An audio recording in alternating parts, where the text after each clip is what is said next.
आकाशवाणीचे हे औरंगाबाद केंद्र आहे. दुपारचा 1:40 झाले आहेत.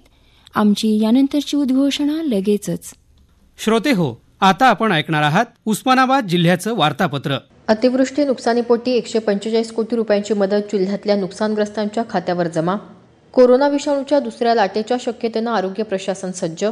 आणि कोरोना विषाणू प्रादुर्भावाच्या पार्श्वभूमीवर पुरेशी काळजी घेत जिल्ह्यातल्या 491 माध्यमिक शाळा सुरू.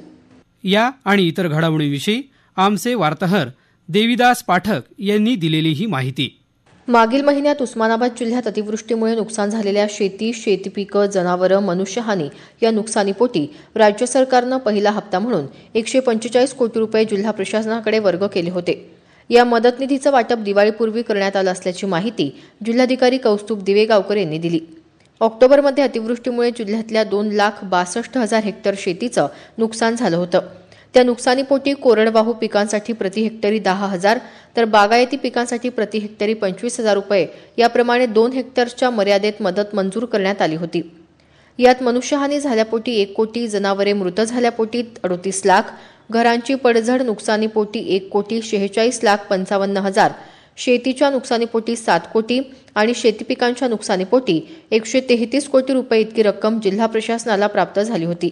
ही रक्कम दिवाळीपूर्वी पात्र शेतकऱ्यांच्या बँक खात्यात जमा करण्यास जिल्हा प्रशासनानं प्रयत्न केला. त्यात बऱ्याच अंशी यश आलं. उस्मानाबाद जिल्ह्यात रब्बी हंगामाचे पेरणीसाठी कृषी विभागानं 3,75,040 हेक्टर क्षेत्र निर्धारित केलं होतं.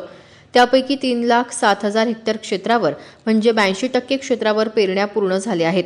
यात सर्वाधिक 1,35,000 हेक्टर क्षेत्रावर म्हणजे 101% पेरणी हरभरा पिकाची झाली आहे. रबी ज्वारीची पेरणी 1,04,020 हेक्टर म्हणजे 78% इतकी पूर्ण झाली आहे. उस्मानाबाद जिल्ह्यात सध्या कोरोना विषाणू बाधित रुग्णसंख्येत घट दिसून येत आहे. तरीही कोरोनाची दुसरी लाट येण्याच्या संभाव्य शक्यतेच्या पार्श्वभूमीवर उस्मानाबाद जिल्हा प्रशासनानं पुरेशा सोयी सज्ज ठेवल्या आहेत. खासगी रुग्णालयातल्या केवळ 20% खाटा कोरोना विषाणू बाधित रुग्णांसाठी राखीव ठेवण्यासह उपचारांसाठी स्वतंत्र आरोग्य यंत्रणा उपलब्ध ठेवण्याच्या सूचना जिल्हाधिकारी कौस्तुभ दिवेगावकर यांनी दिल्या आहेत. उस्मानाबाद जिल्हा परिषदेच्या समाज कल्याण विभागाच्या वतीनं जिल्ह्यातल्या ज्या मुलींना शाळेत जाण्यासाठी पायी जावं लागतं अशा मुलींना सेस फंडातून 35 लाख रुपये खर्चून यावर्षी 800 सायकलींचं वाटप करण्यात येणार आहे. समाज कल्याण विभागाचे सभापती दिग्विजय कैलास शिंदे यांनी ही माहिती दिली. दिवाळी पाडव्यापासून महाराष्ट्राची कुलस्वामिनी तुळजापूरची तुळजाभवानी देवीच्या मंदिरासह उस्मानाबाद जिल्ह्यातली सर्व धर्मियांची प्रार्थनास्थळं भाविकांसाठी खुली करण्यात आली. कोरोना विषाणू प्रादुर्भावाच्या पार्श्वभूमीवर तुळजाभवानी मंदिरात दररोज 4,000 भाविकांना प्रवेशासाठी पास देण्यात येत आहेत. भाविकांना मास्क अनिवार्य असून वृद्ध आणि आजारी व्यक्तींना प्रवेश नाकारला आहे. तसंच देवीच्या मंदिरात जावळं, जागरण यासह इतर विधी करण्यास तुर्तास बंदी घालण्यात आली आहे.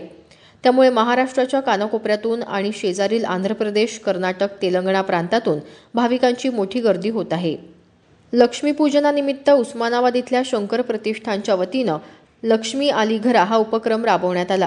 या अंतर्गत शासकीय रुग्णालयात जन्मलेल्या मुलींच्या जन्माचं स्वागत करत त्यांच्या नावे 7,000ची ठेव प्रमाणपत्र वाटप करण्यात आलं. महाराष्ट्र राज्य परिवहन महामंडळाच्या उस्मानाबाद विभागातल्या 2,800 कर्मचाऱ्यांना 3 महिन्यांचं वेतन जमा झाल्यानं कर्मचाऱ्यांची दिवाळी गोड झाली. रामभाऊ म्हाळगी प्रबोधिनीच्या वतीनं उस्मानाबाद जिल्ह्यातल्या परंडा तालुक्यात अतिवृष्टीनं बाधित झालेल्या शेतकऱ्यांना धोतर, साडी तसंच दिवाळी फराळ आणि किराणा साहित्याचं वाटप करण्यात आलं. परंडा तालुक्यातल्या 25 गावातल्या 160 शेतकरी कुटुंबांना दिवाळी भेट देण्यात आली. 23 नोव्हेंबरपासून राज्य शासनानं शाळा सुरू करण्याबाबत दिलेल्या आदेशानुसार उस्मानाबाद जिल्ह्यातल्या माध्यमिक शाळा सुरू झाल्या. विद्यार्थ्यांना कोरोनाविषयक सर्व नियमांचं पालन करण्याच्या सूचना देऊन पालकांच्या संमतीनं शाळेमध्ये मास्क, सॅनिटायझर, हात धुण्याची सोय यासह पुरेशी काळजी घेऊन शाळेची घंटा पुन्हा वाजण्यास सुरुवात झाली.